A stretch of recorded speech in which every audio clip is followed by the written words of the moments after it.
कुंडी सोटा मेरे ते तेरी बात गरम तुम्हें से आता है बड़ा पीछे वो पकड़ तेरा कुंडी सोटा मन अपने पीर जाना वो पकड़ तेरा कुंडी सोटा मन अपने पीर जाना वो पकड़ तेरा कुंडी सोटा मन अपने पीर जाना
ताड़ियां मार दो एक बारी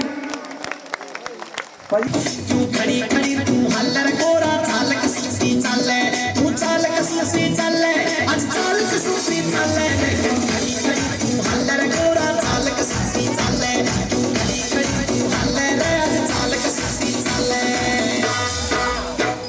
आज करके छोटी गली बोल भंग बना बेबेली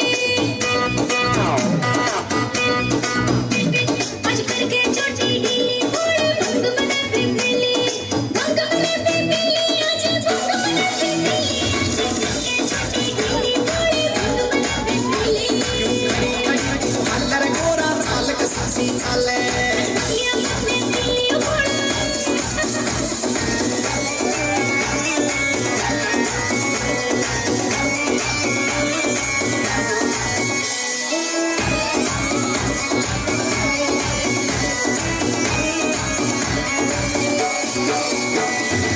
पिया ना कर तेरा गोरा भंग पिया ना करते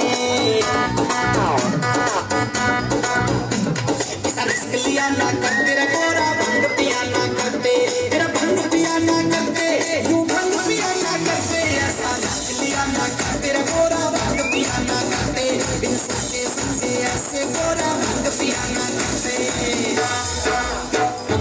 खाली कुंडी सोटा पे पीऊंगी भर भर लोटा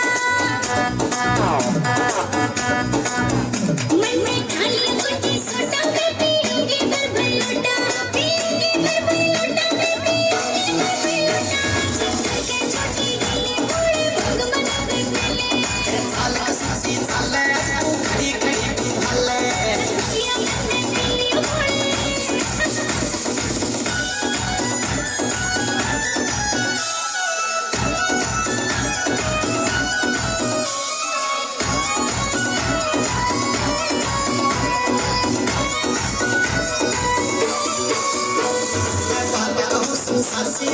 चीज नहीं से अच्छी। मैं बात कहूँ तेरा सासी रे या चीज नहीं से अच्छी, या चीज नहीं से अच्छी, या चीज नहीं से अच्छी। पूरा बात कहूँ तेरा सासी रे या चीज नहीं से अच्छी। तेरा बात नहीं पीनी चाहिए थी या चीज नहीं से अच्छी। चीज नहीं से अच्छी तो क्यों रोज गुलाबी काची। जब चीज नहीं से अच्छी तो क्यों रोज गुलाबी काची, क्यों रोज गुलाबी काची, क्यों रोज गुलाबी काची। छोटी गीली भोली रंग बनावे पहले। तेरे चाल कसम चाल आज तू खड़ी खड़ी तू हाल। ये बातें गीली भोली।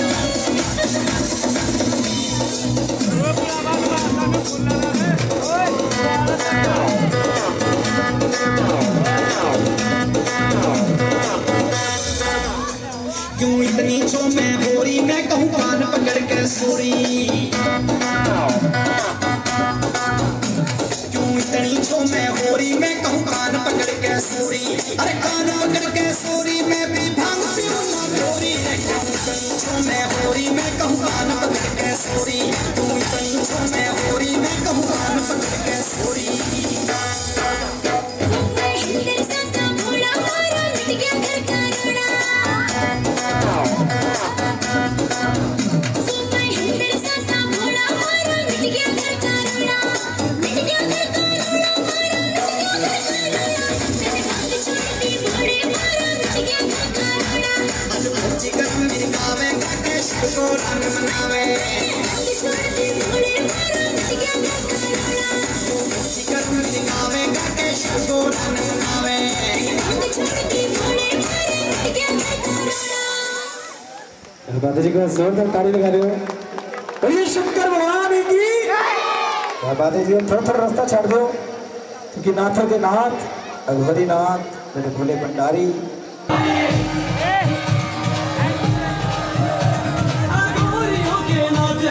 शिव शंकर भंडारी, और जब है रूप भयंकर पूजे दुनिया सारी। शिव शंभू के भगत निराले बाबा वरदानी गोरियों के। बड़े बड़े बच्चे आ रहे हैं जी, बड़े बड़े बच्चे आ रहे हैं। शिव शंकर भंडारी,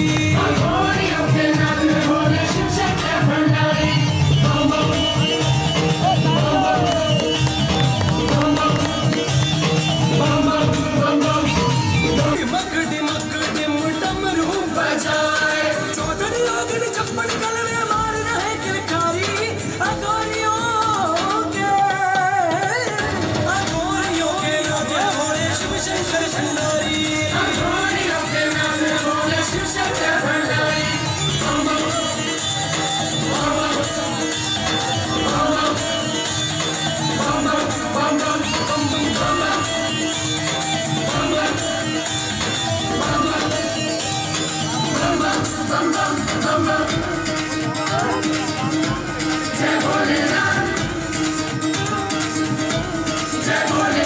शिव को मनाए शिव के दिलवारे।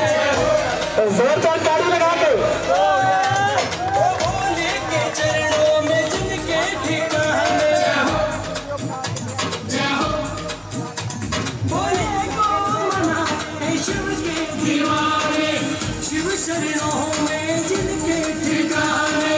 आसमान की महाकाल की करते वारी वारी। अगोरियों के नाथ है भोले शिव शंकर भंडारी। अजब गजब है रूप भयंकर पूजे दुनिया सारी। हरिओम प्रेम कमिया जाम है सुगंधिम पुष्टवर्धनम। गलरुंड माला आभूषण बनाए। ओ शमशान वासी बाबा जी कहाए। ओ गलरुंड माला आभूषण बनाए। शमशान वासी बाबा जी कहाए। शिव शंभू की लीला जागे कुल दुनिया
तादृशाय नमो नमः यातिशोऽसि महादेव तादृशाय नमो नमः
तन में भस्म लगाए शंकर वेश बड़ा अड़भंगा है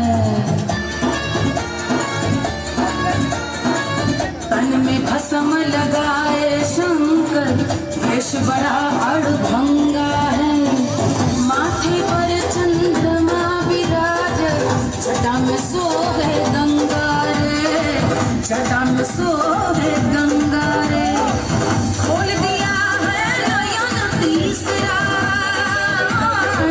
खोल दिया है नयन तीसरा कामधेश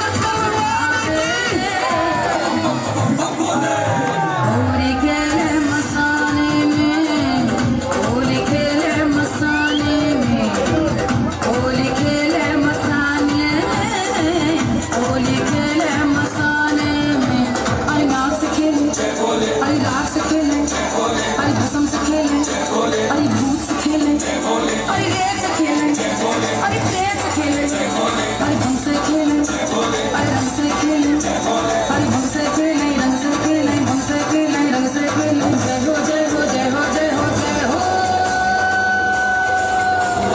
जय भोले जय भोले जय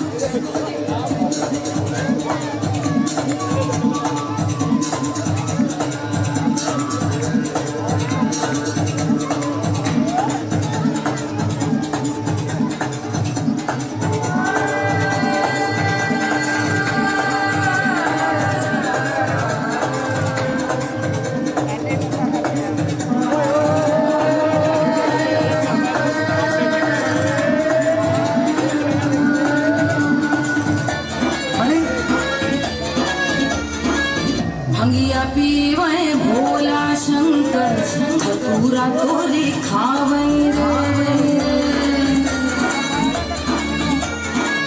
भंगिया पीवे भोला शंकर धतूरा तोरे खावे रे 64 योगिनी नाचे झूमे टम टम डमरू बजावे रे टम टम डमरू बजावे रे मसान के राख से खेले होली मसान के राख से खेले होली घूम मचावे मसाने में होली खेले मसाने में होली खेले मसाने में होली खेले मसाने में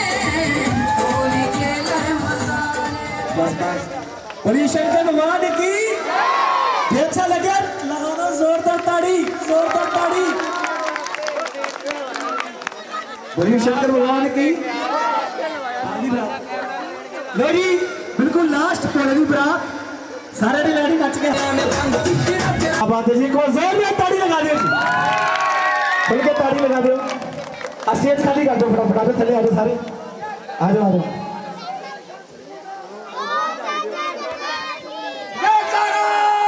भोले शंकर जी का जय करो, मां वैष्णो देवी का। पापा जी ਇਹਨਾਂ ਦੀ ਸ਼ੀਲਡ ਰਹੇਗੀ ਇੱਕ, ਉਹ ਜਿੱਦਾਂ ਓਕੇ ਸੌਖੇ ਹੋ ਕੇ ਜਿੱਦਾਂ ਮਰਜ਼ੀ ਦੋ, ਠੀਕ ਹੈ।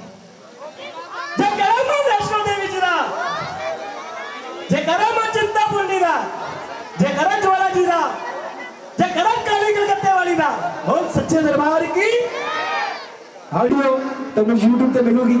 दीपक कश्यप जागरण लाइव लुधियाना लेके 2-3 ਦਿਨਾਂ ਬਾਅਦ ਲਾਈਵ ਪਾਰਟੀ ਦਾ ਕਾਰਡ ਸਾਡੀ ਸਾਡੇ ਸੰਗੀਤ ਪਰਿਵਾਰ ਦਾ ਕਿਸੇ ਵੀ ਭਗਤ ਨੂੰ ਆ ਰਾਜੂ, ਸਾਡੇ ਰਾਜੂ ਭਾਜੀ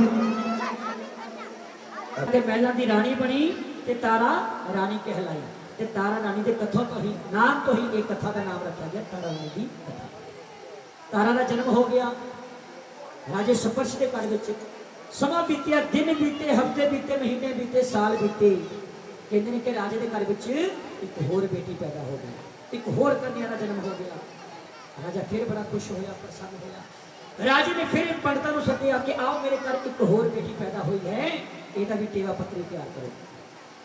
जो दूसरी बेटी का टेवा पत्री कुंडली तैयार की ते वो पंडित बड़े दुख विच गम विच पै जाते हैं। कहते कि राजा जी तेरी पहली बेटी सी वो बड़े भागा वाली सी, कर्मा वाली सी, पर जी ये तेरी दूसरी बेटी है राजा ये कर्मा वाली नहीं, भागा वाली नहीं। इस तरह कर राजा इनू जिन्नी जल्दी हो सके अपने तो दूर कर दे। जे तू इनू अपने को दूर नहीं किया तो हे राजा ये तेरे राज नू, तेरे सम्मान नू, तेरे राजपाठ नू, ये सब नू नष्ट कर देगी ते तेरे कुल नू दाग भी ला देगी। इस करके इनू जल्दी तो जल्दी दूर कर दे। राजा कहता तुसी किस तरह कह सकते हो? ऋषि मुनि कहते कि राजा इस तेरी दूसरी बेटी नू श्राप लगा रहा है। इसनू श्राप की लगा है कि जम्मेगी किसी राजे रजवाड़े के घर विच, पर इसकी परवरिश होएगी, पालन पोषण होएगा किसी गरीब, किसी नीच के घर में। कि राजा तेरे महलों में जम तो पई है, पर यदि जी परवरिश होएगी किसी गरीब के घर में होएगी, तेरे महलों में इसकी परवरिश नहीं हो सकती। राजा ने कहा कि तुम किस तरह कह सकते हो? कहते कि उस समय के जो ऋषि सी बड़े गुणी ज्ञानी सी, विद्वान से, कई जन्मों का पिछला भी देख लेंगे सन ते आने वाला समा भी देख लेंगे सन। ऋषियां मुनिया ने अखा बंद की, अंतर ध्यान होए, उस कन्या का पिछला जन्म देखा तो देख के राजे ने दसिया कि राजा इसका पहला जन्म होया सी राजे इंद्र के महलों के विच। दो भैणां तारा ते सितारा जो राजे इंद्र के महलों दियां नर्तकियां सी, उत्थे नच गा के राजे इंद्र का मन बहलावा करदियां सी। राजे कोलों इजाजत लैके दोने भैणां धरती ते आ गईयां कुछ समा रहण लई। एक दिन दोनों भैणां की देखदियां ने कि जिहड़ियां उन्हां दीयां सहेलियां ने, सखियां ने, आंढ गुआंढ वालियां सारियां ने सहेलियां ने 16 सिंगार कीते ने और लाल लाल सूहे वस्त्र पाए ने। तारा ते सितारा ने मन में सोचा कि इन्हां दोनों ने सारियां सखियां ने अज लाल लाल कपड़े पाए ने, 16 सिंगार कीते ने, अज कोई खास दिन है। तो उन्हां दीयां गवांढणां ने दस्सिया कि अज बड़ा पावन पवित्र व्रत है, कि अज एकादशी का व्रत है। व्रत रख के सारिया भैणां अपने बच्चों का, परिवार का, अपने जियां का, अपने घर का सुख मंगदियां। इस करके सारे ने 16 सिंगार किए ने और व्रत रखे ने। तारा ते सितारा ने मन में सोचा जे असीं धरती ते आए असीं भी व्रत रख लीए। उन्होंने भी व्रत रख लिया। शाम को जो व्रत तोड़न का समा आया, वड्डी भैन तारा ने छोटी भैन सितारा ने 2 रुपये दिते, 2 टके दिते, 2 पैसे दिते कि जा बाजार के विचों कोई फल ले आ, असीं फल खा के व्रत तोड़िए। छोटी भैन सितारा बाजार में जा रही है, वो कन्ना में आवाज पई कि एक दुकानदार अपनी दुकान से आवाज लगा रहा है कि आओ भक्तो महाप्रसाद ले लो, आओ भक्तो महाप्रसाद ले लो। तो कहते ने सितारा ने जो आवाज सुनी तो मन में सोचा मैं तो फल का प्रसाद लेना ही है, ये भाई कह रहा कि महाप्रसाद ले लो। भजी भजी दुकान से गई, जाके दुकानदार को 1 टका दिता, दे के कहती कि महाप्रसाद दे दो। दुकानदार ने कहा ठीक है, 1 टके का महाप्रसाद सितारा के हाथ के उत्ते रख दिता। सारा दिन का व्रत रखा था सितारा ने, बड़ी भुख लगी थी। जो व्रत तोड़ने समय आया उन्हें फटाफट उस महाप्रसाद के एक डली चुकी तो चुक के मुँह के पाई। बोलो सच्चे दरबार की। जो उन्हें वो डली मुँह के पाई ਇਹ ਕੀ ਮਹਿਸੂਸ ਕਰਦੀ ਹੈ, ਉਸਨੂੰ ਕੀ ਪਤਾ ਲੱਗਦਾ ਹੈ ਕਿ ਉਹ ਜਿਹੜਾ ਮਹਾਪ੍ਰਸਾਦ ਹੈ ਉਹ ਕੀ ਹੈ, ਉਹ ਹੈ ਮਾਸ ਦਾ ਟੁਕੜਾ। ਮਨ ਵਿੱਚ ਬੜਾ ਪਛਤਾਉਂਦੀ ਹੈ, ਰੋਂਦੀ ਹੈ, ਕੁਰਲਾਉਂਦੀ ਹੈ ਕਿ ਮੇਰੇ ਤੋਂ ਗਲਤੀ ਹੋ ਗਈ, ਮੈਂ ਪਾਵਨ ਪਵਿੱਤਰ ਵਰਤ ਰੱਖ ਕੇ ਮਾਸ ਖਾ ਲਿਆ। ਕਿਉਂਕਿ ਉਸ ਸਮੇਂ ਮਾਂ ਭद्रकाली ਦੀਆਂ ਚੌਕੀਆਂ, ਮਾਂ भद्रकाली ਦੇ ਜਗਰਾਤੇ ਹੁੰਦੇ ਸਨ, ਵੈਸ਼ਨੋ ਰਾਣੀ ਦੁਰਗਾ ਦੇ ਜਗਰਾਤੇ ਨਹੀਂ ਸਨ ਹੁੰਦੇ। ਬੱਕਰੇ ਦੀ ਬਲੀ ਦਿੱਤੀ ਜਾਂਦੀ ਸੀ, ਉਸਦਾ ਪ੍ਰਸ਼ਾਦ ਬਣਾਇਆ ਜਾਂਦਾ ਸੀ, ਉਸਨੂੰ ਮਹਾਪ੍ਰਸਾਦ ਕਿਹਾ ਜਾਂਦਾ ਸੀ। ਫਿਰ 1 ਟਕੇ ਦਾ ਫਲ ਲੈ ਕੇ ਵਾਪਸ ਆ ਗਈ। ਵੱਡੀ ਭੈਣ ਨੂੰ ਕਹਿੰਦੀ ਲੈ ਫਲ ਖਾ ਕੇ ਵਰਤ ਤੋੜ। ਕਹਿੰਦੀ ਕਿ ਤੂੰ ਨਹੀਂ ਵਰਤ ਤੋੜਨਾ। ਕਹਿੰਦੀ ਨਹੀਂ ਭੈਣ, ਮੇਰੇ ਤੋਂ ਗਲਤੀ ਹੋ ਗਈ ਕਿ ਮੈਂ ਗਲਤੀ ਦੇ ਨਾਲ ਮਾਸ ਦਾ ਸੇਵਨ ਕਰ ਲਿਆ, ਮਾਸ ਦਾ। ਵੱਡੀ ਭੈਣ ਨੂੰ ਬੜਾ ਕ੍ਰੋਧ ਆਇਆ ਤਾਰਾ ਨੂੰ ਕਿ ਨੀਚਨੇ ਤੂੰ ਨੀਚ ਕੰਮ ਕੀਤਾ ਹੈ। ਇਹ ਵਰਤ ਰੱਖ ਕੇ ਅਸੀਂ ਸੁੱਖ ਮੰਗਣੀ ਸੀ ਆਪਣੇ ਪਰਿਵਾਰ ਦੀ, ਆਪਣੇ ਵਾਸਤੇ, ਤੇ ਤੂੰ ਵਰਤ ਰੱਖ ਕੇ ਮਾਸ ਖਾ ਲਿਆ। ਮੈਂ ਤੈਨੂੰ ਹੁਣੇ ਸ਼ਰਾਪ ਦਿੰਨੀ ਆ ਕਿ ਹੁਣੇ ਹੀ ਤੂੰ ਕਿਸੇ ਨੀਚ ਜਾਤੀ ਵਿੱਚ ਬਦਲ ਜਾਏਗੀ। ਸ਼ਰਾਪ ਲੱਗਾ ਤੇ ਉਸੇ ਸਮੇਂ ਉਹ ਕੀ ਬਣ ਗਈ, ਉਹ ਬਣ ਗਈ ਸ਼ਿਪਕਲੀ। ਬੋਲੇ ਸੱਚੇ ਦਰਬਾਰ ਕੀ ਸ਼ਿਪਕਲੀ ਬਣ ਗਈ। ਅੱਖਾਂ ਵਿੱਚ ਅੱਥਰੂ ਹੈ, ਰੋ ਰਹੀ ਹੈ। ਜਦੋਂ ਰੋ ਰਹੀ ਹੈ ਤੇ ਤਾਰਾ ਨੇ ਕਿਹਾ ਕਿ ਰੋ ਨਾ ਜਾ, ਮੈਂ ਤੈਨੂੰ ਸ਼ਿਪਕਲੀ ਹੋਣ ਦਾ ਸ਼ਰਾਪ ਦਿੱਤਾ ਹੈ, ਨਾਲ ਦੇ ਨਾਲ ਤੈਨੂੰ ਵਰਦਾਨ ਦੇ ਦਿੰਦੀ ਆ ਕਿ ਜਿੱਥੇ ਕਿਤੇ ਧਰਮ ਕਰਮ ਦਾ ਕੰਮ ਹੁੰਦਾ ਹੋਏਗਾ ਉਸ ਜਗ੍ਹਾ ਤੇ ਤੈਨੂੰ ਇਸ ਸ਼ਿਪਕਲੀ ਦੀ ਜੂਮੀ ਤੋਂ ਮੁਕਤੀ ਮਿਲੇਗੀ। ਸ਼ਿਪਕਲੀ ਬਣ ਕੇ ਦਰ ਦਰ ਭਟਕ ਰਹੀ ਹੈ, ਭਟਕਦੀ ਭਟਕਦੀ ਜੰਗਲਾਂ ਵਿੱਚ ਚਲੀ ਗਈ। ਜੰਗਲਾਂ ਦੇ ਵਿੱਚ ਇੱਕ ਆਸ਼ਰਮ ਹੈ, ਆਸ਼ਰਮ ਦੇ ਵਿੱਚ ਰਿਸ਼ੀ ਮੁਨੀ ਨੇ। ਉਹਨਾਂ ਰਿਸ਼ੀਆਂ ਦੇ ਵਿੱਚੋਂ ਇੱਕ ਬੜਾ ਹੀ ਗੁਣੀ ਉਹਦੇ ਵਿੱਚ ਪਹੁੰਚ ਗਈ, ਭਟਕਦੀ ਭਟਕਦੀ। ਤੇ ਉੱਥੇ ਇੱਕ ਗਊ ਮਾਤਾ ਜਿਹਨੂੰ ਬੜੀ ਪਿਆਸ ਲੱਗੀ ਹੈ, ਉਹ ਭਟਕਦੀ ਭਟਕਦੀ ਪਹੁੰਚ ਗਈ। ਦੁਰਵਾਸਾ ਰਿਸ਼ੀ ਨੇ ਜਿਹੜੇ ਸੀ, ਦੁਰਵਾਸਾ ਰਿਸ਼ੀ ਨੇ ਆਪਣੇ ਕੋਲ ਇੱਕ ਜਲ ਦਾ ਕਰਮੰਡਲ, ਇੱਕ ਲੋਟਾ ਰੱਖਿਆ ਦਾ ਸੀ। ਸਮਾਧੀ ਲਾ ਕੇ ਅੱਖਾਂ ਬੰਦ ਕੀਤੀਆਂ, ਉਹਦੇ ਵਿੱਚ ਜਲ ਸੀ, ਲੋਟੇ ਦੇ ਵਿੱਚ, ਗੜਵੇ ਦੇ ਵਿੱਚ। ਕਹਿੰਦੇ ਕਿ ਗਊ ਮਾਤਾ ਨੂੰ ਪਿਆਸ ਲੱਗੀ ਸੀ, ਉਹਨੇ ਸੋਚਿਆ ਕਿ ਮੈਂ ਪਾਣੀ ਪੀ ਕੇ ਪਿਆਸ ਬੁਝਾ ਲਵਾਂ। ਜਦੋਂ ਗਊ ਮਾਤਾ ਪਾਣੀ ਪੀਣ ਲੱਗਦੀ ਹੈ, ਜਿਹੜਾ ਜਲ ਦਾ ਲੋਟਾ ਹੈ ਉਹ ਸਮਾਧੀ ਤੋਂ ਥੱਲੇ ਡਿੱਗ ਜਾਂਦਾ ਹੈ, ਆਵਾਜ਼ ਆਉਂਦੀ ਹੈ, ਖੜਾਕ ਹੁੰਦਾ ਹੈ। ਉਹਦੇ ਨਾਲ ਦੁਰਵਾਸਾ ਰਿਸ਼ੀ ਦੀ ਸਮਾਧੀ ਭੰਗ ਹੋ ਗਈ। ਜਦੋਂ ਸਮਾਧੀ ਭੰਗ ਦੇਖਿਆ, ਉਹਨਾਂ ਨੇ ਕਿਹਾ ਕਿ ਗੁਰੂ ਮਹਾਰਾਜ, ਜਿਸ ਗਊ ਨੂੰ ਮਾਂ ਨੂੰ ਅਸੀਂ ਮਾਂ ਮੰਨਦੇ ਹਾਂ, ਜਿਸ ਤੋਂ ਦੁੱਧ ਲੈ ਕੇ ਅਸੀਂ ਆਪਣਾ ਪੇਟ ਭਰਦੇ ਹਾਂ, ਪਰਿਵਾਰ ਪਾਲਦੇ ਹਾਂ, ਉਸ ਗਊ ਮਾਤਾ ਨੂੰ ਦੁਰਵਾਸਾ ਰਿਸ਼ੀ ਨੇ ਮਾਰ ਕੇ, ਡਰਾ ਕੇ ਭਜਾ ਦਿੱਤਾ, ਉਸਦਾ ਅਪਮਾਨ ਕੀਤਾ। ਮਨ ਵਿੱਚ ਸੋਚਿਆ ਕਦੀ ਨਾ ਕਦੀ ਮੈਂ ਆਪਣੇ ਇਸ ਬਦਲੇ, ਇਸ ਬੇਇੱਜ਼ਤੀ ਦਾ ਬਦਲਾ ਜ਼ਰੂਰ ਲਵਾਂਗਾ। ਤੇ ਕਹਿੰਦੇ ਨੇ ਕਿ ਉਹ ਦਿਨ ਆ ਜਾਂਦਾ ਹੈ। ਉਹ ਦਿਨ ਕਿਸ ਤਰ੍ਹਾਂ ਆਉਂਦਾ ਹੈ ਕਿ ਸਾਰੇ ਰਿਸ਼ੀ ਮੁਨੀ ਮਿਲ ਕੇ ਆਸ਼ਰਮ ਦੇ ਵਿੱਚ ਇੱਕ ਹਵਨ, ਇੱਕ ਯੱਗ ਕਰਾਉਂਦੇ ਨੇ। ਸਭ ਨੂੰ ਬੁਲਾਇਆ ਜਾਂਦਾ ਹੈ ਪਰ ਦੁਰਵਾਸਾ ਰਿਸ਼ੀ ਨੂੰ ਨਹੀਂ ਬੁਲਾਇਆ ਜਾਂਦਾ। ਮਨ ਵਿੱਚ ਸੋਚਿਆ ਕਿ ਇਹਨਾਂ ਦੇ ਜਿਹੜਾ ਭੰਡਾਰਾ ਹੈ, ਯੱਗ ਹਵਨ ਹੈ, ਇਹਦੇ ਵਿੱਚ ਕੋਈ त्रुटि ਪਾ ਦਿਆਂ ਕਿ ਇਹ ਸੰਪੂਰਨ ਨਾ ਹੋਵੇ। ਪੰਛੀ ਬਣ ਕੇ ਉੱਪਰ ਆਕਾਸ਼ ਵਿੱਚ ਉੱਡਦੇ ਨੇ, ਚੱਕਰ ਲਗਾਉਂਦੇ ਨੇ, ਦੇਖਦੇ ਨੇ ਕਿ ਆਸ਼ਰਮ ਦੇ ਵਿੱਚ ਕੀ ਹੋ ਰਿਹਾ ਹੈ। ਫਿਰ ਦੇਖਿਆ ਕਿ ਆਸ਼ਰਮ ਦੇ ਵਿੱਚ ਭਗਤ ਜਨ ਖੀਰ ਬਣਾ ਰਹੇ ਨੇ। ਮਨ ਵਿੱਚ ਸੋਚਿਆ ਦੁਰਵਾਸਾ ਰਿਸ਼ੀ ਨੇ, ਜੇ ਮੈਂ ਖੀਰ ਦੇ ਪ੍ਰਸ਼ਾਦ ਵਿੱਚ ਕੋਈ ਜ਼ਹਿਰੀਲੀ ਵਸਤੂ ਸੁੱਟ ਦੇਵਾਂ, ਸਾਰਾ ਪ੍ਰਸ਼ਾਦ ਜ਼ਹਿਰੀਲਾ ਹੋ ਜਾਏਗਾ, ਇਹ ਸਾਰੇ ਖਾਣਗੇ, ਇਹ ਸਾਰੇ ਮ੍ਰਿਤੂ ਨੂੰ ਪ੍ਰਾਪਤ ਹੋ ਜਾਏਗਾ ਤੇ ਮੇਰਾ ਜਿਹੜਾ ਅਪਮਾਨ ਕੀਤਾ ਸੀ ਉਹਦਾ ਬਦਲਾ ਪੂਰਾ ਹੋ ਜਾਏਗਾ। ਫਿਰ ਨਜ਼ਰ ਕਿੱਥੇ ਪਈ, ਧਰਤੀ ਤੇ ਇੱਕ ਮਰਿਆ ਸੱਪ ਪਿਆ ਹੈ। ਮਨ ਵਿੱਚ ਸੋਚਿਆ ਇਹ ਜ਼ਹਿਰੀਲਾ ਸੱਪ ਹੀ ਖੀਰ ਦੇ ਵਿੱਚ ਸੁੱਟ ਦੇਣਾ, ਸਾਰਾ ਪ੍ਰਸ਼ਾਦ ਜ਼ਹਿਰੀਲਾ ਹੋ ਜਾਏਗਾ। ਆਪਣੇ ਪੰਜਿਆਂ ਦੇ ਵਿੱਚ ਉਸ ਸੱਪ ਨੂੰ ਜਕੜਦਿਆਂ ਉੱਡਦੇ ਉੱਡਦੇ ਜਾ ਕੇ ਉਸ ਪੇੜ ਦੇ ਉੱਤੇ ਬੈਠ ਕੇ, ਜਿਸ ਪੇੜ ਦੇ ਥੱਲੇ ਉਹ ਭਗਤ ਜਨ ਪ੍ਰਸ਼ਾਦ ਬਣਾ ਰਹੇ ਸੀ ਖੀਰ ਦਾ। ਜਦੋਂ ਭਗਤਾਂ ਦਾ ਧਿਆਨ ਭਟ ਗਿਆ, ਇੱਧਰ ਤੋਂ ਉੱਧਰ ਹੋਇਆ, ਦੁਰਵਾਸਾ ਰਿਸ਼ੀ ਨੇ ਆਪਣੇ ਪੰਜੇ ਖੋਲੇ, ਉਹ ਜਿਹੜਾ ਕਾਲਾ ਨਾਗ, ਕਾਲਾ ਸਰਪ ਜਾ ਕੇ ਕਿੱਥੇ ਡਿੱਗਾ, ਖੀਰ ਵਾਲੇ ਪਤੀਲੇ ਦੇ ਵਿੱਚ। ਬੋਲੋ ਸੱਚੇ ਦਰਬਾਰ ਕੀ ਜੈ। ਪਰ ਇਹ ਕਿਸੇ ਨੇ ਨਹੀਂ ਦੇਖਿਆ, ਪਰ ਦੇਖਿਆ ਕਿਨੇ, ਉਸ ਸ਼ਿਪਕਲੀ ਨੇ, ਜਿਹੜੇ ਸੰਜੋਗ ਦੇ ਨਾਲ ਉਸੇ ਪੇੜ ਦੇ ਉੱਪਰ ਬੈਠੀ ਹੋਈ ਹੈ। ਸ਼ਿਪਕਲੀ ਨੇ ਮਨ ਵਿੱਚ ਸੋਚਿਆ ਕਿ ਸ਼ਿਪਕਲੀ ਨੇ ਸੋਚਿਆ ਕਿ ਮੈਂ ਇਹਨਾਂ ਭਗਤਾਂ ਨੂੰ ਬਚਾਉਣ ਵਾਸਤੇ ਕੀ ਕਰਾਂ। ਮੈਂ ਇਹਨਾਂ ਨੂੰ ਦੱਸ ਤੇ ਨਹੀਂ ਸਕਦੀ ਪ੍ਰਸ਼ਾਦ ਨਾ ਖਾਇਓ, ਕਿਉਂਕਿ ਜਾਨਵਰ ਹੈ, ਇਨਸਾਨ ਦੀ ਭਾਸ਼ਾ ਨਹੀਂ ਜਾਣਦੀ। ਫਿਰ ਮਨ ਵਿੱਚ ਸੋਚਦੀ ਹੈ, ਜਦੋਂ ਮੇਰੀ ਭੈਣ ਨੇ ਸ਼ਿਪਕਲੀ ਹੋਣ ਦਾ ਸ਼ਰਾਪ ਦਿੱਤਾ ਸੀ, ਨਾਲ ਹੀ ਨਾਲ ਮੈਨੂੰ ਵੀ ਕਿਹਾ ਸੀ ਕਿ ਜਿੱਥੇ ਕਿਤੇ ਧਰਮ ਕਰਨ ਦਾ ਕੰਮ ਹੁੰਦਾ ਹੋਏਗਾ, ਉਸ ਜਗ੍ਹਾ ਤੇ ਹੀ ਤੈਨੂੰ ਇਸ ਜੁਨੀ ਤੋਂ ਮੁਕਤੀ ਮਿਲੇਗੀ। ਤੇ ਮਾਂ ਦੇ ਪ੍ਰੇਮ ਨੂੰ ਸ਼ਿਪਕਲੀ ਨੇ ਮਨ ਵਿੱਚ ਸੋਚਿਆ ਕਿ ਅੱਜ ਮੇਰੀ ਮੁਕਤੀ ਦਾ ਦਿਨ ਹੈ। ਇਹਨਾਂ ਭਗਤਾਂ ਨੂੰ ਬਚਾਉਣ ਦਾ ਇੱਕੋ ਇੱਕ ਤਰੀਕਾ ਹੈ, ਜਦੋਂ ਇਹ ਭਗਤ ਆਣ ਤੇ ਇਹਨਾਂ ਦੇ ਸਾਹਮਣੇ ਮੈਂ ਖੀਰ ਦੇ ਵਿੱਚ ਛਲਾਂਗ ਲਗਾ ਦਿਆਂ। ਸ਼ਿਪਕਲੀ ਨੇ ਇਸੇ ਤਰ੍ਹਾਂ ਕੀਤਾ, ਉਹਨਾਂ ਦੇ ਸਾਹਮਣੇ ਖੀਰ ਵਾਲੇ ਪਤੀਲੇ ਦੇ ਵਿੱਚ ਛਲਾਂਗ ਲਗਾ ਦਿੱਤੀ ਤੇ ਤੜਪ ਤੜਪ ਕੇ ਆਪਣੇ ਪ੍ਰਾਣਾਂ ਦੀ ਬਲੀ ਦੇ। ਭਗਤਾਂ ਨੇ ਦੇਖਿਆ ਕਿ ਖੀਰ 'ਚ ਸ਼ਿਪਕਲੀ ਡਿੱਗੀ ਹੈ, ਜਾ ਕੇ ਗੁਰੂ ਮਹਾਰਾਜ ਖਰਾਬ ਕਰ ਦਿੱਤਾ।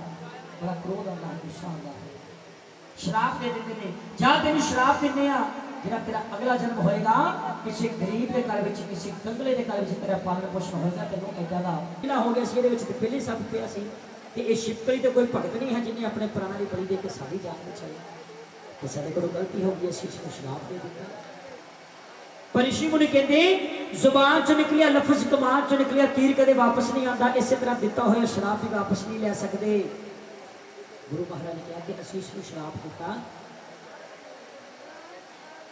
कि इसका जो पालन पोषण होएगा किसी गरीब, किसी कंगले, किसी नीच के घर में होएगा।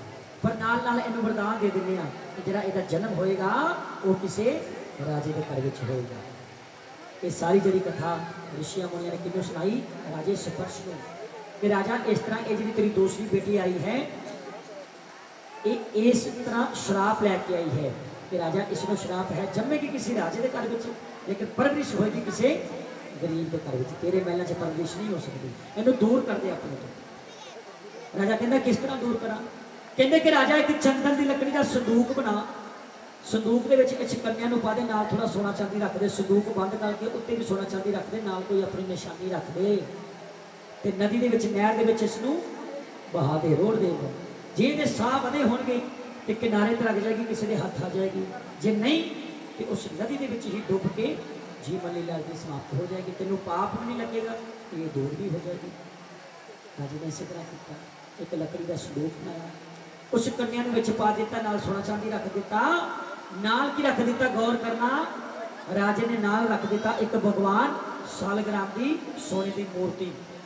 उस मूर्ति के थले राजे के राज घराने की निशानी मोहर लगी हुई सी, वो मूर्ति नाल रख दी, संदूक बंद कर दिता, उहदे उत्ते भी सोने चांदी लगा दिता, नदी विच रोड़ दिता, बहा दिता। नदी दे विच रुड़ती जा रही है, रुड़ती जा रही है, रुड़ती रुड़ती रुड़ती वो कन्या कित्थे पहुंची? मां दे प्रेमियों, वो कन्या पहुंच गई शहर हरिपुर, ते शहर हरिपुर का राजा सी राजा हरिचंद। जो उत्थे वो कन्या संदूक के पहुंच गई, रुड़ती रुड़ती। सवेर का समा हो जाता है, जिस तरह हुण तड़के का समा है, सूरज देवता प्रगट होने वाले ने, सूरज देवता आते ने तो सूरज की पहली किरण, पहली रोशनी कित्थे पैंदी है? उस संदूक के उत्ते, जिहड़े उहदे उत्ते सोना चांदी लगे ने वो चमक उठते हैं, तो उन्होंने चमक कित्थे पैंदी है? कि एक पंडित, एक ब्राह्मण नदी के किनारे ते बैठे ने इशनान करने लई, तो ब्राह्मण देवता की अखां दे विच वो चमक पई। मां दे प्रेमियों,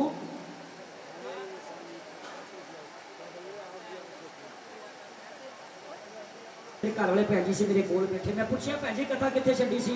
भैन जी सो रहे ताले मारदे पे, मैं हलाया, मैं कहा भैन जी, कहते हाँ जी, मैं कहा कथा कित्थे छड्डी सी? कहते भगत जी इत्थे छड्डी सी। मैं कहा कोई नहीं, सो जाओ, असीं इत्थों चुक लैंदे, तुसीं सो जाओ, आराम करो, क्योंकि बात पाउण दा मजा भी तां आंदा जे कोई अगों हुंगारा पर है। पंडित जी ने देखा कि नहर में एक संदूक रुड़िया जा रहा है, लालच आ गया मन में, उहदे उत्ते सोना चांदी लगा है, छलांग लगा दी पंडित जी ने। जो छलांग लगा दी मां के प्रेमियों, तो संदूक के वाल वधदे ने, पंडित जी 10 कदम अगे गए, संदूक 10 कदम पीछे चल गया, पंडित जी होर अगे गए, संदूक होर पीछे चला गया। करते करते करते पंडित जी डूंगे पानी में चले गए, तो जो डूंगे पानी में पंडित जी चले गए मां के प्रेमियों, तो की होंदा है? पंडित जी की देखते ने कि संदूक उन्होंने हाथ में नहीं आया, तो पंडित जी डूंगे पानी में चले गए, डुबन लगते हैं, बचाओ बचाओ की आवाज़ लगाते हैं। कहते जो पंडित जी बचाओ बचाओ चिल्लाते हैं, तो पंडित जी की आवाज़ किन्ने सुनी? कालू नाम का एक भील, भील किनू कहते? सफाई करने वाले को, सफाई कर्मचारी। वो नदी के किनारे तो लंघ रहा, उन्हें देखा कि पंडित जी डुब रहे हैं, उन्हें छलांग लगाई, पंडित जी को खिंच के बाहर लिया कि पंडित जी तुसीं ते कंढे ते बह के नहाते सी, इशनान करते सी, अज के डूंगे पानी में क्यों चले गए? तो वो कह लगे, कहते कि कालू मैं डूंगे पानी च नहाउण लई, इशनान लई नहीं गया सी, वो देख एक संदूक रुड़िया जा रहा है, वो उत्ते सोना चांदी लगा, मैं तो वो फड़न गया सी, पर वो मेरे हाथ ही नहीं आया। कि कालू तू एक चंगा तैराक है, जे तू संदूक नूं खिच के बाहर ले आए तो असीं अद्धा ता वंड लवांगे, अद्धा तेरा ते अद्धा मेरा, उहदे विच कोई फसाना है, क्योंकि उहदे उत्ते सोना चांदी लगा है।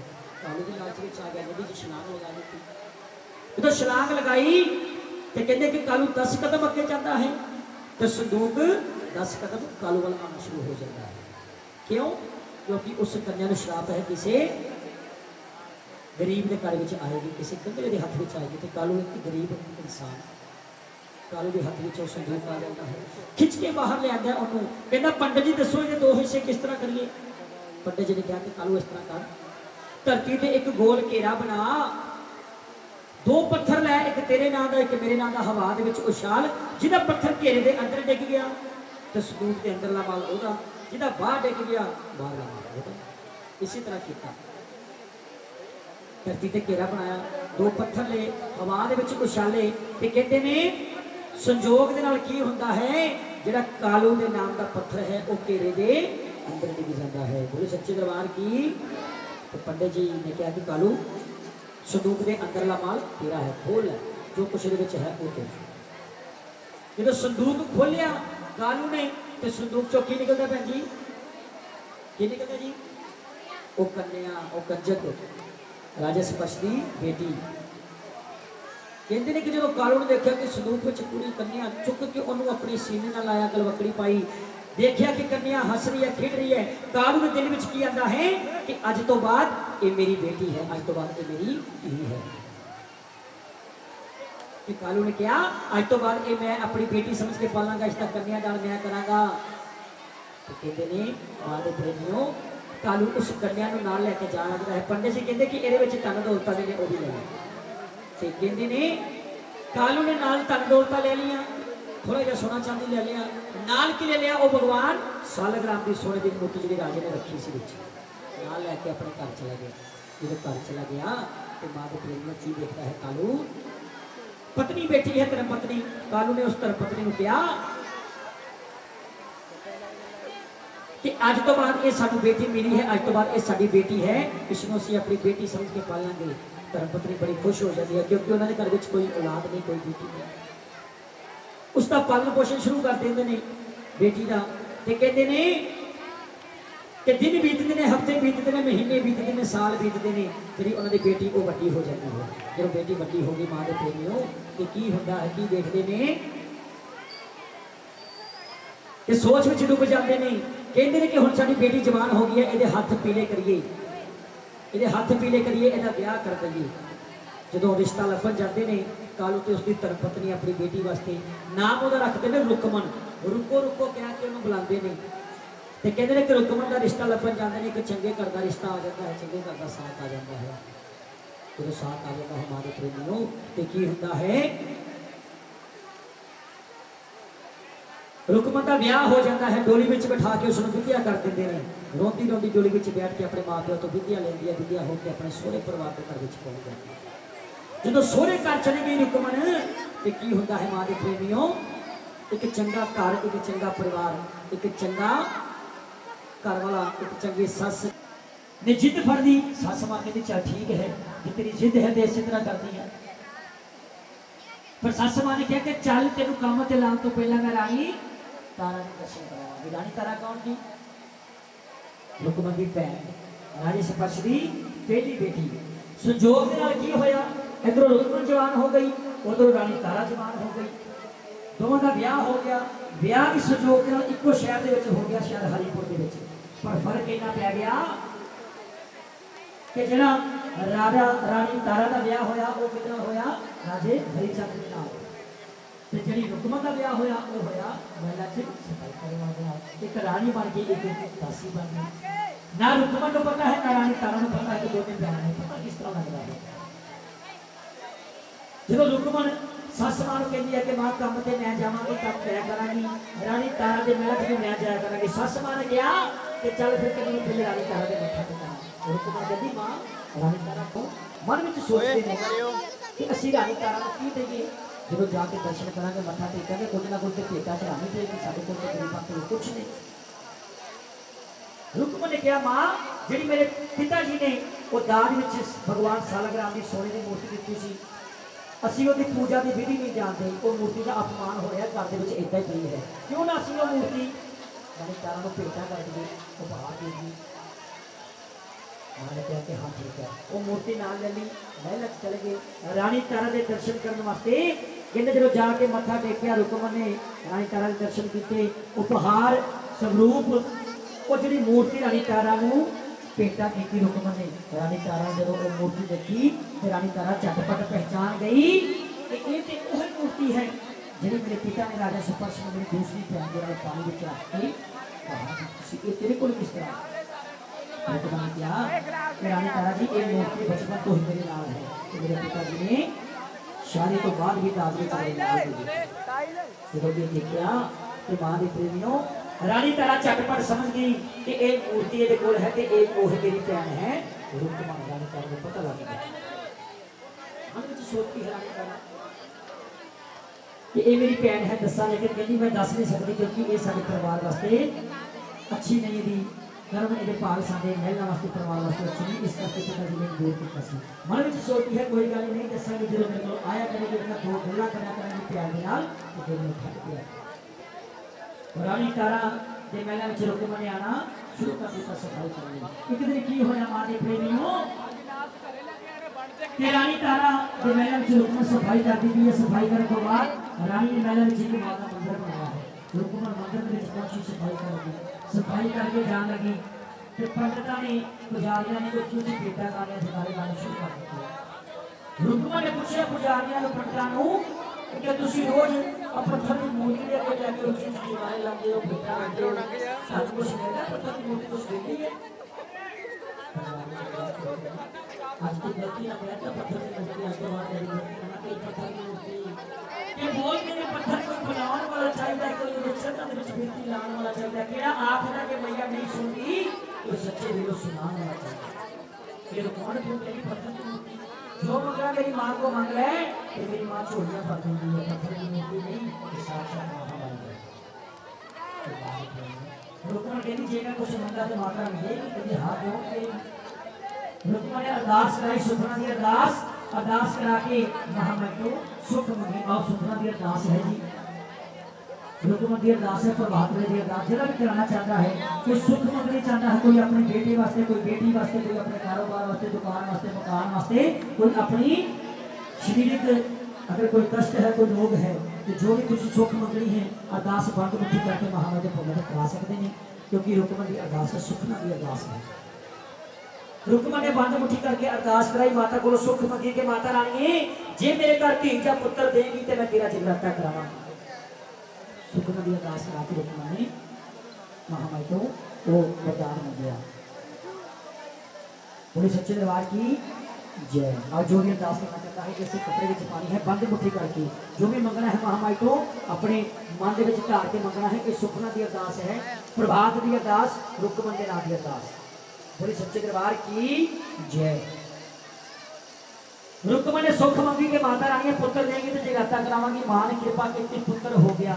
रुकमन पुत्र पाके इतनी खुश हो गई प्रसन्न हो गई कि पुत्र दे परवरिश के बच्ची लाड प्यार के बच्ची वो इतना व्यस्त हो जाती है कि जो मां ने वादा किया है वो भूल जाती है। कि वादा जगराता करा तो की होता है मां के प्रेम में पुत्र 4-5 महीने का हो गया है। रुकमन ने कभी जगराता में कराया। एक दिन महाराज ने वजीर लंगर भी बालाजी महाराज आए आके उन्होंने रुकमन के पुत्र की छाती के उत्ते हाथ फेरिया हवा फेरी पवन का रूप होके चले गए। सच्चे दरबार की जय। ये अरदास माता ने तेरे सुखना की अरदास तेरे पत्रा की अरदास रुकमन की अरदास माता ने जिस खजाना मन आई सो खजाने पर फूकना जिस भगत ने जिस मनोकामना ने माता ने तेरी अरदास करी है अरदास से लगाना आंसर सही है। सच्चे दरबार की जय। रुकमन ने अरदास कराई पुत्र देता लेकिन रुकमन ने जगराता नहीं कराया। महामाई ने जो वादा किया पूरा नहीं किया। मां के प्रेमियों की होता है लंगर भी जी आए हवा की पुत्र देवते चले गए अलोप हो गए। सुनते जावा जगराते च डल चढ़ा के मत्था टेक के वापस आ जाता। महामाई ने रानी तारा की फरियाद सुनी क्योंकि रानी तारा एक देवी सच्ची सुच्ची भक्तनी सी मां की। ते राजे को नींद आ गई। रानी ने देखा कि राजा सो गया। रानी ने अपनी साड़ियां दे छुट्टियां दे पल्लू पाड़े महलों के विच एक रोशनदान है उहदे नाल बन के रोशनदान नाल लपट के महलों चों बाहर चली गई। तुरदी जाके रुकमन के घर में पहुंच गई। जाके भक्तों को कहती भक्तों जल्दी जगराता शुरू करो तो जल्दी भोग पाओ। जे मेरा राजा उठ गया तो बड़ा कहर हो जाएगा राजा बड़ा क्रोध में आएगा इस करके तुम जल्दी भोग पा दो। बोलो सच्चे दरबार की जय। भाजी नाल दे बैठे थे कर दे जेड़े जेड़े जोड़ी बैठी है जी वो महामाई के भवनों से चले जाओ राम वाले ये तो अलावा कोई नहीं होंगे जगराते के मां के भक्तों की होंगे जदों चोली विच फल प्रसाद पाया बाटे दा सारियां दे ते रानी दी चोली विच भी प्रसाद पाया बाटे दा। उस वेले प्रसाद काला पांदे सी मां कालका दे जगराते हुंदे सी ते मां काली दे चरणां दे विच कहंदे ने कि बकरे दी बलि दित्ती जांदी सी। जदों बकरे दी बलि दित्ती जांदी सी ते मास दा प्रसाद जेड़ा मास दा प्रसाद है भगत जी ए बाऊ जी चोली विच भी पाओ। बैठो जी बैठो ते बैठ जाओ महामाई वाल ध्यान करके। कहंदे कि जदों काली माता दे चरणां दे विच बकरे दी बलि दित्ती जांदी सी ते ओ मास दा प्रसाद ही सारी संगतां नूं दित्ता जांदा सी। इन्नी देर नूं राजे दी अख खुल गई। अचानक राजे नूं जाग आ गई। राजे ने देखा कि महलां विच रानी नहीं। राजे नूं बड़ा गुस्सा आया। राजे ने देखा कि रोशनदान दे नाल रस्सी बन्नी है। राजा भी उत्थों लमक के बाहर आ गया। लमक के जदों बाहर चला गया रानी दे पैरां ते निशान देखदा देखदा तुर पिया। राजा भी रुकमन दे घर दे बाहर पहुंच गया। जाके देखा दरवाजा बंद है। अंदरों जगराते की आवाज आ रही है। राजे ने दरवाजे के चीथा के विचों देखा कि अंदर रानी बैठी है। भगत जान चोली च प्रसाद पा रहे ने मास का प्रसाद बकरे की बलि का प्रसाद। रानी की चोली में भी मास का प्रसाद पा दिता। जो रानी ने यह देखा राजे को बड़ा क्रोध आया बड़ा गुस्सा आया। मां के प्रेमियों तो की होता है। राजे ने कहा कि जब रानी बाहर आएगी तो चोली देखागा जो चोली चो मास निकले तो इत्थे मार देंगा। क्यों कि राजा ब्राह्मण कुल नाल ताल्लुक रखता सी। मास खाना तो दूर की गल मास का नाम लेना भी राजे वास्ते पाप सी। राजे ने रानी ने जो दरवाजा खोलिया तो मां के प्रेमियों की होता है। भगत जी अपनी चोली में देखो किन्ने तरह का प्रसाद है। जिन्होंने चोली च प्रसाद पाया यानी कि दसो भगत जी किन्ने तरह का जी।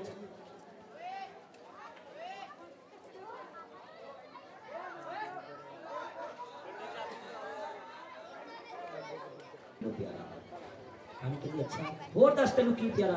राजा कहता एक मेरा बेटा मेरा पुत्र मेरे जिगर का टुकड़ा मैनू वो प्यारा। रानी कहती होर। राजा कहता थोड़ी देर पहला तू मैनू अपनी जान नाल वध के प्यारी सी मेरी धर्म पत्नी पर तू मेरे नाल झूठ बोलिया झूठ बोल के महलों चों बाहर आई। हुण तू मैनू नहीं प्यारी बस मैनू घोड़ा ते बेटा इहो दो चीज़ां जान नालों प्यारियां। रानी कहती अच्छा जे मेरी मां दा पंथ देखना ते राजा इस तरह कर घोड़े ते पुत्र दा सिर वध के लिया। बोलो सच्चे दरबार की। घोड़े ते पुत्र दा सिर वध के आएगा तो फिर तेनों मैं महामाई की शक्ति महामाई का पंथ दिखावांगी। ते मां दे चरण विच राजा कहंदा राणीए घोड़ा ते पुत्र। राणीए घोड़ा ते फिर भी मैं वड लवांगा दिल ते पत्थर आके। तू कहनी कि पुत्र वड के लिया। जे मेरा पुत्र है तो तेरा भी पुत्र है तो किस तरह की मां है। एक प्यो नूं कह रही है कि अपना पुत्र वड के लिया। रानी कहती जो मैं कहनी है वो करना ही पैना राजा। खिची के खंडा राजा चले भी खिची के खंडा राजा चले ओ जेड़ा बड़िया तबेले बिच जा ओ जेड़ा बड़ा ऐसा मारिया बोलिया कोरे दा शीश उतार बोलिया कोरे दा शीश उतार। ओ राजा खिची के खंडा फिर चलिया ओ राजा खिची के खंडा फिर चलिया ओ जेड़ा बड़िया महला विच जाए उन्हें खिच के खंडा ऐसा मारिया बोलिया ओरे दा शीश उतार लिया बेटे दा शीश उतार। बोली सच्चे दरबार की। रानी क्या जे मां शक्ति देखनी है घोड़ा तो बेटा मां खिंच के खंडा राजा तुड़िया जरा भरिया तबेले विच जा उन्हें खिंच के खंडा एक मारिया लिया घोड़े दा शीश उतार। फिर खिंच के खंडा राजा तुर पिया जरा बड़िया महला विच जा उन्हें खिंच के बाहर एक कीता ते लिया बेटे दा शीश उतार। सिर नूं फड़े फड़ आ गया है रानी तारा। रानी तारा कहती इनू निक्का निक्का करके चीर दे मेरे राजिया इनू दे बलटोए दे विच पा। राजे ने घोड़े ते बेटे दे टोटे टोटे करके सिर दे बलटोए विच पतीले दे विच पा दित्ते थल्ले लकड़ां लगा दित्तियां। रानी कहती अग लगा। राजा कहता अग नहीं लगानी। कहती क्यों। कहता कि जे तू कहनी है मेरी जोतां वाली मेरी लाटां वाली मेरी ज्वाला रानी जे तेरी मां सच्ची है तो मां नूं याद कर इन्हां लकड़ां दे विच आए ते प्रसाद बने। अग ना मैं लाऊंगा ना तेनू लाण दूंगा। रानीए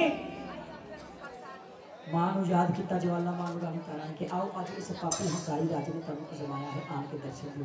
मां ज्वाला जी प्रकट हुए लकड़ां दे विच आके दर्शन दिता ते घोड़े ते पुत्र दा जिहड़ा मास सी ओहदे च पक के तैयार हो गया। जयकारा ज्वाला रानी दा। बहुत साचे दरबार की जय। ਰਾਣੀ ਕਹਿੰਦੀ ਇਹਨੂੰ 5 ਹਿੱਸਿਆਂ 'ਚ ਵੰਡ ਦੇ। ਰਾਜੇ ਨੇ 5 ਸ਼ਾਦੇ 5 ਹਿੱਸਿਆਂ ਵਿੱਚ ਵੰਡ ਦਿੱਤਾ। ਰਾਜਾ ਕਹਿੰਦਾ ਰਾਣੀਏ ਇੱਕ ਮੈਂ ਤੇ ਇੱਕ ਤੂੰ, ਅਸੀਂ 2 ਜਣੇ, ਇਹ 5 ਹਿੱਸੇ ਕਿਉਂ? ਰਾਣੀ ਕਹਿੰਦੀ ਦੱਸਦੀ ਆ, ਜਾਂ ਇੱਕ ਹਿੱਸਾ ਚੁੱਕ ਜਾ ਕੇ ਮੇਰੀ ਮਾਂ ਵੈਸ਼ਨੋ ਨੂੰ ਭੋਗ ਲਵਾ ਕੇ ਆ। ਰਾਜਾ ਕਹਿੰਦਾ ਰਾਣੀਏ ਤੂੰ ਕਹਿੰਦੀ ਆ ਕਿ ਮੇਰੀ ਮਾਂ ਵੈਸ਼ਨੋ, ਕਿ ਤੇਰੀ ਮਾਂ ਵੈਸ਼ਨੋ ਨੂੰ ਇਹ ਮਾਸ ਦਾ ਪ੍ਰਸ਼ਾਦ ਲੱਗੇ। ਰਾਣੀ ਕਹਿੰਦੀ ਜਿਸ ਤਰ੍ਹਾਂ ਮੈਂ ਕਹਿੰਦੀ ਬਸ ਉਸੇ ਤਰ੍ਹਾਂ ਕਰ। ਰਾਜੇ ਨੇ ਇੱਕ ਹਿੱਸਾ ਚੁੱਕਿਆ, ਕਸ਼ਾਦਾ ਚੁੱਕਿਆ, ਭਗਤ ਜੀ ਭੋਗ ਲਵਾਓ ਮਹਾਮਾਈ ਦੇ ਭਵਨਾਂ ਤੇ। ਮਾਂ ਵੈਸ਼ਨੋ ਨੂੰ ਭੋਗ ਲਵਾਉਣ ਲਈ ਰਾਜਾ ਗਿਆ, ਉਹ ਮਾਸ ਦਾ ਪ੍ਰਸ਼ਾਦ ਖਵਾਉਣ ਲਈ। ਕਹਿੰਦੇ ਜਦੋਂ ਰਾਜਾ ਤੁਰਦਾ ਜਾ ਰਿਹਾ ਹੈ, ਤੁਰਦਾ ਜਾ ਰਿਹਾ ਹੈ, ਜਦੋਂ ਇੱਕ ਇੱਕ ਪੌੜੀ ਚੜ੍ਹਦਾ ਮਾਂ ਵੈਸ਼ਨੋ ਦੇ ਭਵਨਾਂ ਤੇ ਪਹੁੰਚਿਆ, ਜਦੋਂ ਰਾਜੇ ਨੇ ਉਸ ਮਾਸ ਦੇ ਪ੍ਰਸ਼ਾਦ ਦੇ ਉੱਤੋਂ ਕੱਪੜਾ ਉਤਾਰਿਆ, ਰਾਜਾ ਦੇਖ ਕੇ ਹੈਰਾਨ ਪਛਾਣ ਮਾਂ ਦੇ ਪ੍ਰੇਮੀਓ। ਕਿਉਂ? ਕਿਉਂਕਿ ਮਾਂ ਦੀ ਸ਼ਕਤੀ ਦੇ ਨਾਲ ਮਾਂ ਵੈਸ਼ਨੋ ਦੇ ਭਵਨਾਂ ਤੇ ਜਦੋਂ ਉਹ ਮਾਸ ਦਾ ਪ੍ਰਸ਼ਾਦ ਪਹੁੰਚਿਆ, ਉਹ ਵੈਸ਼ਨੋ ਹੋ ਗਿਆ। ਕੀ ਹੋ ਗਿਆ? ਉਹ ਮਾਸ ਦੇ ਪ੍ਰਸ਼ਾਦ ਤੋਂ ਕੀ ਬਣ ਗਿਆ? ਉਹ ਬਣ ਗਿਆ ਹਲਵੇ ਦਾ ਪ੍ਰਸ਼ਾਦ। ਗੁਰੂ ਸੱਚੇ ਦਰਬਾਰ ਕੀ ਇਹ ਉਸ ਵੇਲੇ ਮਾਂ ਦੀ ਸ਼ਕਤੀ ਦੇ ਨਾਲ ਬਣਿਆ, ਜਿਹੜਾ ਅੱਜ ਤੱਕ ਹਰ ਮੰਦਰ ਦੇ ਵਿੱਚ, ਹਰ ਜਗਰਾਤੇ ਦੇ ਵਿੱਚ, ਹਰ ਘਰ ਦੇ ਵਿੱਚ ਮਹਾਮਾਈ ਦਾ ਪ੍ਰਸ਼ਾਦ ਪਕਦਾ ਹੈ। ਇਹ ਮਾਂ ਦੀ ਸ਼ਕਤੀ ਦੇ ਨਾਲ ਬਣਿਆ ਸੀ। ਰਾਜਾ ਦੇਖ ਕੇ ਹੈਰਾਨ ਪ੍ਰਸ਼ਾਦ ਭੋਗ ਲਵਾਇਆ, ਵਾਪਸ ਆ ਗਿਆ। ਰਾਣੀ ਕਹਿੰਦੀ ਲੈ ਰਾਜਾ ਹੁਣ ਇੱਕ ਹਿੱਸਾ ਤੂੰ ਚੁੱਕ, ਤੂੰ ਖਾ। ਰਾਜੇ ਨੇ ਇੱਕ ਹਿੱਸਾ ਕਸ਼ਾਦਾ ਚੁੱਕਿਆ, ਚੁੱਕ ਕੇ ਰਾਜੇ ਜਦੋਂ ਭੋਗ ਲਵਾਉਣ ਲੱਗਦਾ ਹੈ ਤੇ ਪਹਿਲੀ ਗਲੀ ਰਾਜਾ ਰੋਮ ਦਾ ਜਿਹੜਾ ਨੀਰ ਪਰੇ ਪੜ ਰੋਏ, ਜਿੱਦਾਂ ਦੀ ਤੂੰ ਮਾਂ ਹੈ ਗਾਇਨ ਰਾਣੀ, ਏਦਾਂ ਦੀ ਮਾਂ ਕੋਈ ਨਾ ਹੈ। ਤੇ ਪਹਿਲੀ ਗਲੀ ਜਦੋਂ ਰਾਜਾ ਖਾ ਲੈਂਦਾ ਹੱਥ ਵਿੱਚ ਪੁੱਤਰ ਦੇ ਮਾਸ ਦੀ ਗਲੀ ਰਾਜਾ ਦੀ ਹੈ, ਰੋਂਦਾ ਹੈ ਕਿ ਰਾਣੀ ਕਿਸ ਤਰ੍ਹਾਂ ਦੀ ਮਾਂ ਹੈ। ਇੱਕ ਪਿਤਾ ਦੇ ਕੋਲੋਂ ਪੁੱਤਰ ਕਢਾ ਕੇ ਕਹਿੰਦੀ ਕਿ ਉਹਦਾ ਹੀ ਮਾਸ ਖਾਵਾਂ। ਰਾਣੀ ਕਹਿੰਦੀ ਰਾਜਾ ਰੋ ਰਿਹਾ ਹੈ, ਇਹਨੂੰ ਕੁਝ ਹੋ ਹੀ ਨਾ ਜਾਏ, ਇਹਨੂੰ ਜਲਦੀ ਜਲਦੀ ਮਾਂ ਦਾ ਪੱਥਰ ਦਿਖਾ ਦੇਵਾਂ। ਰਾਣੀ ਕਹਿੰਦੀ ਰਾਜਾ ਰੋ ਨਾ, ਇਸ ਤਰ੍ਹਾਂ ਕਰ ਲੈ, ਇੱਕ ਜਿਹੜਾ ਹਿੱਸਾ ਇੱਕ ਸ਼ਾਦਾ ਚੁੱਕ ਤੇ ਜਾ ਕੇ ਤਬੇਲੇ ਵਿੱਚ ਜਾ ਕੇ ਆਪਣੇ ਘੋੜੇ ਨੂੰ ਖਵਾ ਕੇ। ਰਾਜਾ ਕਹਿੰਦਾ ਰਾਣੀ ਜਾਂ ਤੇ ਪੁੱਤਰ ਵਿਯੋਗ ਦੇ ਵਿੱਚ ਮੈਂ ਪਾਗਲ ਹੋ ਗਿਆ, ਜਾਂ ਤੂੰ ਪਾਗਲ ਹੋ ਗਈ ਹੈ। ਜਿਹੜਾ ਘੋੜਾ ਵੜ ਕੇ ਟੁੱਟ ਕੇ ਜਿਹਦਾ ਪ੍ਰਸ਼ਾਦ ਮੈਂ ਬਣਾ ਕੇ ਫੜ ਕੇ ਬੈਠਾ, ਤੂੰ ਕਹਿੰਦੀ ਕਿ ਉਹਨੂੰ ਭੋਗ ਲਵਾ। ਰਾਣੀ ਕਹਿੰਦੀ ਜਿਸ ਤਰ੍ਹਾਂ ਕੀ ਰਾਜਾ ਉਸ ਨੇ ਰਾਣੀ ਲੈ ਕੇ ਤੁਰ ਪਈ। ਰਾਜਾ ਲੈ ਕੇ ਤੁਰ ਪਿਆ ਉਹ ਮਾਸ ਦਾ ਪ੍ਰਸ਼ਾਦ ਜਾ ਕੇ ਤਬੇਲੇ ਵਿੱਚ। ਜਦੋਂ ਰਾਜੇ ਨੇ ਆਪਣੇ ਘੋੜੇ ਨੂੰ ਆਵਾਜ਼ ਲਗਾਈ ਮਾਂ ਦੇ ਪ੍ਰੇਮੀਓ, ਤੇ ਘੋੜੇ ਪਹਿਲੇ ਨਾਲੋਂ ਵੀ ਦੂਰ ਸਵਾਰ, ਪਹਿਲੇ ਨਾਲੋਂ ਬਲਸ਼ਾਲੀ ਹੋ ਗਿਆ। ਆਪਣੇ ਰਾਜੇ ਆਪਣੇ ਮਨ ਦੇ ਸਾਹਮਣੇ ਆ ਕੇ ਖੜਾ ਹੋ ਗਿਆ। ਰਾਜਾ ਦੇਖ ਕੇ ਹੈਰਾਨ ਪ੍ਰਸ਼ਾਦ, ਰਾਜੇ ਨੇ ਹੱਥ ਫੇਰੇ ਘੋੜੇ ਤੇ। ਰਾਜਾ ਕਹਿੰਦਾ ਉਹੀ ਘੋੜਾ, ਉਹੀ ਮੇਰਾ ਨੀਲਾ ਹੇਠਲਾ ਘੋੜਾ ਜਿਹਨੂੰ ਮਾਰ ਕੇ ਕੱਟ ਕੇ ਵੱਢ ਕੇ ਜਿਹਦਾ ਪ੍ਰਸ਼ਾਦ ਮੈਂ ਹੱਥ ਵਿੱਚ ਫੜਿਆ ਹੈ, ਮੇਰੇ ਸਾਹਮਣੇ ਜਿੰਦਾ ਚੱਲਦਾ ਪਿਆ, ਇਹ ਕਿਸ ਤਰ੍ਹਾਂ ਹੋ ਗਿਆ? ਲੇਕਿਨ ਫਿਰ ਮਨ ਵਿੱਚ ਸ਼ੱਕ ਆ ਗਿਆ ਕਿ ਰਾਣੀ ਕੋਲ ਬਹੁਤ ਪੈਸਾ ਹੈ ਕਿ ਘੋੜੇ ਦੇ ਨਾਲ ਦਾ ਘੋੜਾ ਮਿਲ ਜਾਂਦਾ ਹੈ। ਲੱਗਦਾ ਕਿਸੇ ਸੈਨਾਪਤੀ ਨੂੰ ਵੱਧ ਪੈਸੇ ਦੇ ਕੇ ਇਹਦੇ ਨਾਲ ਦਾ ਘੋੜਾ ਮੰਗਾ ਕੇ ਇੱਥੇ ਬੰਨ ਦਿੱਤਾ। ਪਰ ਰਾਜਾ ਕਹਿੰਦਾ ਕਿ ਘੋੜੇ ਦੇ ਨਾਲ ਦਾ ਘੋੜਾ ਮਿਲ ਸਕਦਾ ਹੈ, ਪੁੱਤਰ ਦੇ ਨਾਲ ਦਾ ਪੁੱਤਰ ਨਹੀਂ ਮਿਲ ਸਕਦਾ। ਜੇ ਪੁੱਤਰ ਬਣਾਏਗੇ ਤੇ ਮੰਨਾਂਗਾ, ਨਹੀਂ ਤੇ ਇਹਨੂੰ ਖਤਮ ਕਰ ਦੇ। ਫਿਰ ਜਦੋਂ ਰਾਜੇ ਨੇ ਘੋੜੇ ਨੂੰ ਖਵਾਉਣ ਵਾਸਤੇ ਉਸ ਮਾਸ ਦੇ ਪ੍ਰਸਾਦ ਦੇ ਉੱਤੋਂ ਕੱਪੜਾ ਲਾਇਆ, ਤੇ ਮਾਂ ਦੇ ਪ੍ਰੇਮੀਓ, ਮਾਂ ਦੀ ਸ਼ਕਤੀ, ਮਾਂ ਦੀ ਕਿਰਪਾ ਦੇ ਨਾਲ ਉਹ ਮਾਸ ਦਾ ਪ੍ਰਸਾਦ ਉਸ ਵੇਲੇ ਕੀ ਬਣ ਗਿਆ? ਉਹ ਬਣ ਗਿਆ ਚਨੇ ਦਾ ਪ੍ਰਸ਼ਾਦ, ਛੋਲਿਆਂ ਦਾ ਪ੍ਰਸ਼ਾਦ, ਜਿਹਨੂੰ ਅਸੀਂ ਤੰਦੂਰ ਦਾ ਪ੍ਰਸ਼ਾਦ ਜਿਹੜਾ ਹਲਵੇ ਦੇ ਨਾਲ ਬਣਦਾ ਹੈ, ਜਿਹਨੂੰ ਘੋੜੇ ਦਾ ਪ੍ਰਸ਼ਾਦ ਵੀ ਕਹਿੰਦੇ ਹਾਂ। ਰਾਜਾ ਦੇਖ ਕੇ ਹੈਰਾਨ ਪ੍ਰਸ਼ਾਦ ਇੱਕ ਉਸ ਵੇਲੇ ਬਣਿਆ ਸੀ ਜਿਹੜਾ ਅੱਜ ਤੱਕ ਚੱਲਦਾ ਆ ਰਿਹਾ ਹੈ। ਹਰ ਜਾਗਰਣ ਦੇ ਵਿੱਚ ਛੋਲੇ ਔਰ ਹਲਵੇ ਦਾ ਪ੍ਰਸ਼ਾਦ ਮਹਾਮਾਈ ਦੇ ਭੋਗ ਲੱਗਦਾ। ਰਾਜੇ ਨੇ ਭੋਗ ਲਵਾਇਆ, ਪੁੱਤਰ ਦੇਖ ਲੈ। ਰਾਜਾ ਕਹਿੰਦਾ ਰਾਣੀਏ ਜਿਹੜਾ ਇੱਕ ਵਾਰੀ ਮਰ ਗਿਆ, ਅੱਜ ਤੱਕ ਦੁਬਾਰਾ ਕਦੀ ਇਸ ਧਰਤੀ ਤੇ ਵਾਪਸ ਨਹੀਂ ਆਇਆ। ਆਪਣੇ ਹੱਥੀਂ ਮੈਂ ਆਪਣਾ ਪੁੱਤਰ ਵੱਢਿਆ ਹੈ, ਵੱਢ ਕੇ ਉਹਦਾ ਪ੍ਰਸ਼ਾਦ ਬਣਾ ਕੇ ਹੱਥ 'ਚ ਫੜਿਆ ਹੈ। ਮੇਰਾ ਪੁੱਤਰ ਮਰ ਗਿਆ ਹੈ, ਉਹ ਵਾਪਸ ਨਹੀਂ ਆ ਸਕਦਾ। ਰਾਣੀ ਮਜ਼ਾਕ ਨਾ ਕਰ। ਰਾਣੀ ਕਹਿੰਦੀ ਰਾਜਾ ਮੇਰੇ ਕਹਿਣ ਤੇ ਇੱਕ ਵਾਰੀ ਜਾ ਤੇ ਸਹੀ। ਰਾਣੀ ਦੇ ਕਹਿਣ ਤੇ ਜਦੋਂ ਰਾਜਾ ਤੁਰਦਾ ਹੈ, ਤੁਰਦਾ ਤੁਰਦਾ ਜਾ ਕੇ ਮਹਿਲਾਂ 'ਚ ਵੜਿਆ। ਜਾ ਕੇ ਮਹਿਲਾਂ 'ਚ ਦੇਖਿਆ ਕਿ ਮਹਿਲਾਂ ਵਿੱਚ ਕੋਈ ਨਜ਼ਰ ਨਹੀਂ ਆ ਰਿਹਾ, ਪੁੱਤਰ ਦਾ ਕਮਰਾ ਖਾਲੀ ਪਿਆ ਹੈ। ਰਾਜੇ ਨੇ ਆਵਾਜ਼ ਲਗਾਈ ਕਿ ਬੇਟਾ ਜੀ, ਲੇਕਿਨ ਅੱਗੋਂ ਕੋਈ ਆਵਾਜ਼ ਨਹੀਂ ਆਈ। ਸੁਣੋ, ਰਾਜੇ ਨੇ ਦੂਸਰੀ ਆਵਾਜ਼ ਲਗਾਈ ਕਿ ਪੁੱਤਰ ਜੀ, लेकिन फिर कोई आवाज नहीं आई। गोडिया पार थले डिग जाता है, अखा में अथरू है, रो रहा है, हाथ कंबरे नहीं। राजा दिल होला करके थले धरती डिग जाता है और रोंदे रोंदे अपने पुत्र को आवाज लगाई, तीसरी आवाज कि एक बारी आ जा मेरे लाड लिया, वो तेरा बाबल पिया पुकारदा, वो एक बारी आ जा मेरे पुत्रा, वो तेनों वाजा पिया मार। मां दे प्रेमियों, जो तीसरी आवाज लगाई राजे ने अपने पुत्र नूं, बेटे नूं, ते राजे दा ओही पुत्र ओही बेटा छम छम करदा महलां दी पौड़ियां दे विचों तुरदा तुरदा तुरदा भजदा भजदा आ रहा है। राजा देख रहा है, राजा देख के हैरान परेशान कि ओही पुत्र जिन्हों कट के वढ़ के जिदा मांस में हाथ में फड़िया है, प्रसाद बना के सामने मेरे भजिया आ रहा है। अपनी अखां ते यकीन नहीं आ रहा, साह उपरला उपर रह गया, थल्लेला थल्ले रह गया, अखां खुलियां रह गई, धरती फट गई, आसमान फट गया कि किस तरह हो सकता है कि एक मरिया बंदा वापस आ सकता है, अज किस तरह हो गया। जो पुत्र कोल आया, राजे ने चूमिया, हाथ लाया, प्यार किया, गलबकड़ी पाई, ते मां दे प्रेमियों राजा देख के हैरान परेशान वही मेरा पुत्र जिन्हों मैं कट के मार के मेरा प्रसाद बनाया मेरे सामने खड़े है उस वेले राजे दा हंकार टुटिया उस वेले राजे नूं अकल आई कि जे मरिया होया कटिया होया जिंदा कर सकती है ते इहदे नाल फिर बड़ी कोई शक्ति नहीं दुनिया की उस वेले राजे ने महामाया दी शक्ति मन्नी बोले सच्चे दरबार की जय पुत्र नूं चुक के लिया के रानी तारा दे पैरां विच डिग गया रानी तारा मैं मैनू माफ कर दे मैं मन गया रानी तारा तेरी भक्ति नूं ते तेरी मां दी शक्ति नूं जिहड़ी कुल दुनिया तो उच्ची है ते रानी तारा मैनू माफ कर दे ते तेरी मां नूं मैं आजमाया मेरे वर्गा पापी कोई नहीं ये बाकी महान शक्ति है कहते जो ये सारी घटना घटी ते उस वेले महामाया दी प्रेमियों मां आदि शक्ति जगजननी भवानी कहते ने कि अपने आप उथे प्रगट हुई मां प्रगट हुई ते मां ने आके रानी तारा को वरदान देता कि रानी तारा ये जो भी घटना घटी है ये सारी कथा हर जागरण दे विच भक्तां नूं सुनाई जाएगी ताकि भक्तां नूं पता लगे कि नारियल दा प्रसाद क्यों चढ़दा है बाटे दा प्रसाद किस तरह बनिया हलवे दा प्रसाद चने दा प्रसाद किस तरह बनिया और साडी शक्ति की है साडी महिमा की है किस तरह कट्टे हुए मरे हुए भी जिंदा हो सकते हैं ये सारी घटना भक्तां नूं सुनाई जाएगी ते मां ने कहा जिस जागरण दे विच एक कथा ना सुनाई जाएगी मैं उस जागरण नूं कभी भी संपूर्ण नहीं मनांगी बिना कथा तो जगराता नहीं हो सकता इस कथा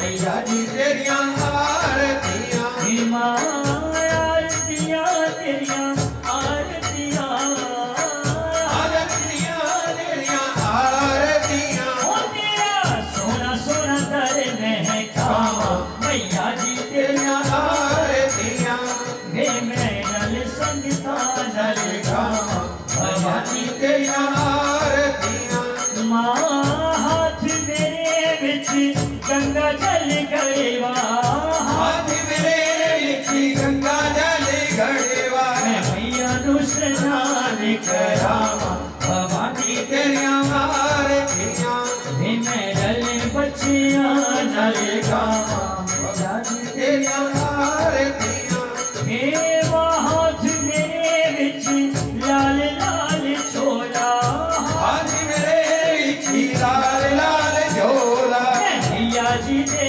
अंग पहना भवानी तेरिया आरतियां होवे मैं रले संगीता नल गावा भवानी तेरिया आरतियां हो हाथ मेरे विच तेरे नाम दा भोग हाथ मेरे विच मेवे दा भोग मैं रुच रुच भोग लगावा भवानी तेरिया आरतियां वे मैं रले बगिना संगीता भवानी तेरिया आरतियां मां हाथ मेरे विच गिरिया सवारे हाथ मेरे विच गरिया सवारे मैया जी नूं भोग लगावा भवानी तेरिया आरतियां होवे मैं रले संगीता नल गावा भवानी तेरिया आरतियां मां हाथ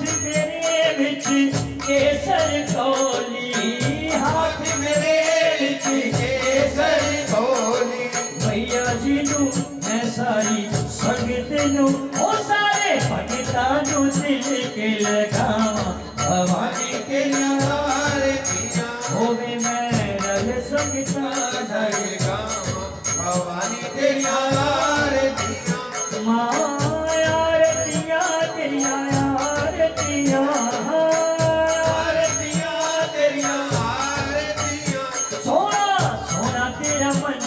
सजावा मैया जी तेरिया आरतियां होवे नल संगीता नल गावा भवानी तेरिया आरतियां मां हाथ मेरे विच नारियल भेटा हाथ मेरे विच नारियल भेटा मैं मैया जी दे मेरी भाई दे मैं ओ भोली दादी दे मैं मंदिर चढ़ावा भवानी तेरिया आरतियां होवे मैं रल संगीता नल गावा भवानी तेरिया आरतियां हे मैया आरतियां तेरिया आरतियां आरतियां तेरिया आरतियां भोली भाई दिन चढ़ गया गया मेरी मैया और गई नीचे चढ़ गया मेरी अम्बे मोरैया जय जय